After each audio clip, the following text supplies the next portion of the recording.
જય શ્રી કૃષ્ણ બધાને। આજે આપણે બનાવીશું થેપલા। સાથે હું કાયમ એક ધારા એકદમ સોફ્ટ થેપલા બને તે માટેની બધી ટીપ પણ શેર કરીશ, તો વિડીયોને છેક સુધી જોજો। અહીંયા હું આજે મેથીના થેપલા બનાવવાની છું। તેની માટે મેં મેથીની ભાજી લીધેલી છે। સૌપ્રથમ આપણે મેથીના પાનને બીટી લેવાના છે। આ રીતે ખાલી પાન જ બીટવાના છે, તેમાં દાળખી લેવી નહીં તો થેપલા થોડા કડવા લાગશે। આ રીતે મેથીના બધા પાનને બીટી લીધા પછી મેં ધોઈ લીધા છે। હવે આપણે તેને ઝીણા ઝીણા સમારવાના છે।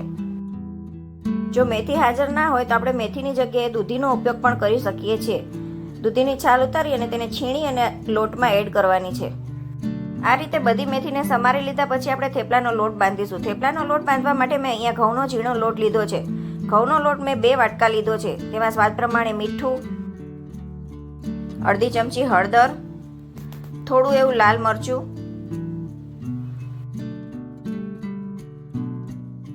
સમારેલી મેથીની ભાજી અથવા તો દૂધીનું છીણ, 1 ચમચી લસણની પેસ્ટ, સ્વાદ પ્રમાણે લીલા મરચાંની પેસ્ટ, સફેદ તલ તેમજ 1 ચમચી તેલ એડ કરી અને બધું મિક્સ કરવાનું છે। અહીંયા 2 વસ્તુનું ખાસ ધ્યાન રાખવાનું છે।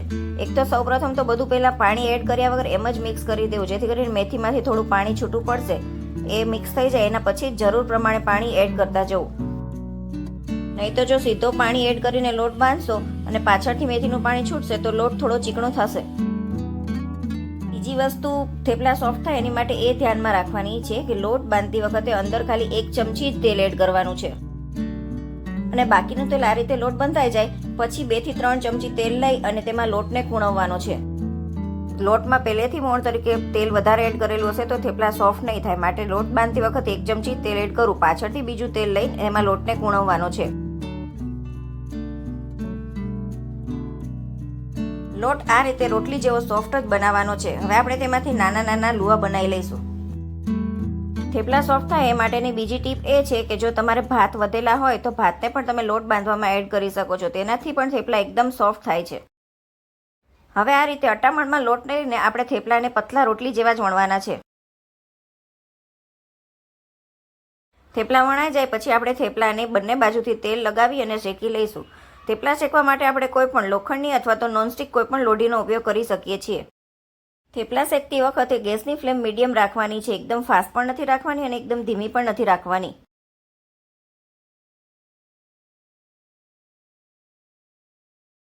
અને શેકતી વખતે તેલને આ રીતે બંને સાઈડ ચમચીથી લગાવવાનું છે, જેથી કરીને ઓછામાં ઓછા તેલમાં થેપલા શેકી શકાય। આ રીતે બનાવેલા થેપલા એકદમ સોફ્ટ બને છે અને સ્વાદમાં પણ ખૂબ જ ટેસ્ટી બને છે। થેપલાને આપણે અથાણું, દહીં અથવા તો ચા સાથે સર્વ કરી શકીએ છીએ। જો તમને આ રેસીપી ગમી હોય તો મારા વિડીયોને લાઇક તેમજ શેર કરજો, તેમજ મારી ચેનલને સબસ્ક્રાઇબ કરજો। Thank you.